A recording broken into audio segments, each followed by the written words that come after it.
গোটেই ব্যৱস্থাটোৰ মাজত কৰবাত গৌৰৱ গগৈ এজন অভিনেতা, তেওঁ সঞ্চালক নহয়, he is not a director. তেওঁ ট্ৰেপ হৈও যাব পাৰে, নভবাকৈ কৰবাত ফচি যাওঁ, আমি অসমীয়াত যিটো কওঁ ফচি যাব পাৰে, কৰবাত তেওঁ ট্ৰেপ হৈ যাব পাৰে। গতিকে গোটেই বিষয়টো আমি গৌৰৱ গগৈক সহানুভূতি সহকাৰে লৈয়ে গোটেই বিষয়টো আমি বিচাৰ কৰিম। তেওঁক অভিযুক্ত হিচাপে এতিয়া আমি কৰিব খোজা নাই, কাৰণ গোটেই বিষয়টোৰ লগত লণ্ডন, আমেৰিকা, ইছলামাবাদ যেনেকৈ জড়িত হৈ পৰিছে, হয়তো ব্লেকমেইলো হৈ থাকিব পাৰে, কোনেও নাজানে। গতিকে গোটেই বিষয়টো বহুতখিনি চিৰিয়াছলি ডিপ ইনভেষ্টিগেশ্যনৰ প্ৰয়োজন। কেবিনেটত ইতিমধ্যে আমি আলোচনা কৰিম। কেবিনেটৰ পিছত মোৰ ব্ৰিফিং হ'ব, আপোনালোকে ব্ৰিফিঙত পাব। স্যাৰ, আপনাৰ জ্যেষ্ঠ কংগ্ৰেস নেতা জয়ৰাম ৰমেশে কৈছে যে আপোনাৰ ওপৰত আইনীভাৱে ব্যৱস্থা গ্ৰহণ কৰিব। মোৰ ওপৰত মইনো কোন? মইতো দেশৰ সাৰ্বভৌমত্বৰ কাৰণে কাম কৰিছোঁ, এইটো মুখ্যমন্ত্ৰীৰ দায়িত্ব। খালি আইনী ব্যৱস্থা ল'ম বুলি নকৈ লৈ দিব লাগে, তেতিয়া আৰু এখন প্লেটফৰ্ম আমি পাম। এই কথাবিলাক এতিয়া ধৰক মই যদি অকলে আলোচনা কৰি থাকোঁ, কোনোবাই মোক ক'ব যে পলিটিকেল আছে। কোৰ্টত বিষয়টো আলোচনা হ'লেতো পলিটিকেল বুলি ক'ব নোৱাৰিব। সেইকাৰণে মোৰ টুইটত চাব, মই ৱেলকাম কৰিছোঁ, কাৰণ ময়ো মানুহৰ মাজত এটা ধাৰণা দিব খোজা নাই যে কিবা এটা গৌৰৱ গগৈক ৰাজনৈতিক প্ৰতিদ্বন্দ্বী হিচাপে এইটো কৰি থকা হৈছে। গতিকে গৌৰৱ গগৈ যদি কোৰ্টত যায়, এইটো আমাৰ কাৰণে ভাল হ'ব। তেতিয়া আমাৰ তথ্যখিনিও আমি কোৰ্টত দি দিম, তেতিয়া জাজে ডিচাইড কৰিব, তেতিয়া কোনো মানুহে একো ক'বই নোৱাৰিব। তেতিয়া পলিটিকেল বুলি কোৱা শব্দটো নোহোৱা হৈ যাব। সেইকাৰণে কালি আপোনালোকে চাব দুখন ফটো, দুইখনেই পাকিস্তান দূতাবাসৰ ফটো। দুইজনতে দুটা মোচনত মানুহজন বহি আছে। আৰে এখন ফটো ছেভ কৰিছে। আৰে য'ত এমপিজনে নিজে টুইট কৰি দিছে যে মই সেইদিনত এম্বেচিত থকাটো হয়, তাৰপিছত ইয়াত কোনোবা অনুৰাগীৰ এইটো দায়িত্ব হ'ব পাৰে নেকি? যেতিয়া মানুহজনে নিজেই কৈ দিছে যে মই যোৱাটো হয়, কোনটো চিটত অলপ বেকাকৈ বহিছে, চিধাকৈ বহিছে, সেইটোতো বিতৰ্ক নহয়। বিতৰ্কটো যদি তেখেতে ক'লেহেঁতেন যে মই তাত যোৱাই নাই, ফটোখনেই ভুল, তেতিয়াহে বিতৰ্ক হ'ব। তেখেতে নিজেই কৈছে যে হয় মই যোৱাটো হয়, মই তেওঁৰ পিছত টুইটছো চালোঁ, তেওঁ নিজেই টুইট কৰিছে যে মই এম্বেচিত, আজি পাকিস্তান এম্বেচিত গৈছিলোঁ।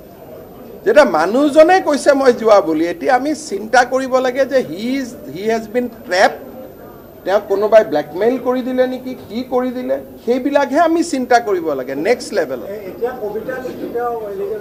চক, প্ৰথম কথাটো হ'ল যে কবিতা বা এইবিলাক স্থান নিজৰ জেগাত থাকে। এতিয়া কাজিৰঙাত যোন টুৰিষ্ট যায়, তেওঁকো মুগা মেখেলা পিন্ধাই দিলে, তেওঁ বিহু নাচে। কিন্তু ISI এক্টিভিটিৰ লগত বিহু নাচৰ কথাটো মই ভাবোঁ যে ইট ইজ নট এ, যেতিয়া মই মুখ্যমন্ত্ৰী হিচাপে এই কথাখিনি দায়িত্ব সহকাৰে কৈ আছোঁ, তাৰমানে মই ইয়াত তুলুঙা কৰিব খোজা নাই, আৰু মই পলিটিকেলো কৰিব খোজা নাই।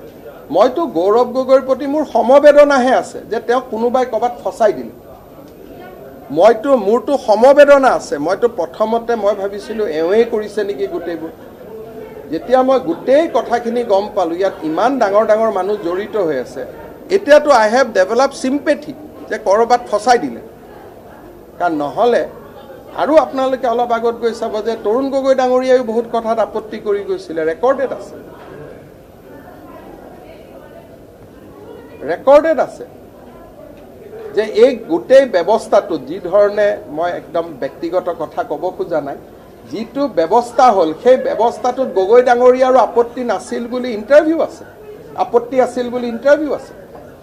কাৰণ তেওঁ ছিনিয়ৰ পলিটিচিয়ান আছিলে নহয়, তেওঁতো বহুত কথা অনুভৱ কৰিব পাৰিছিল।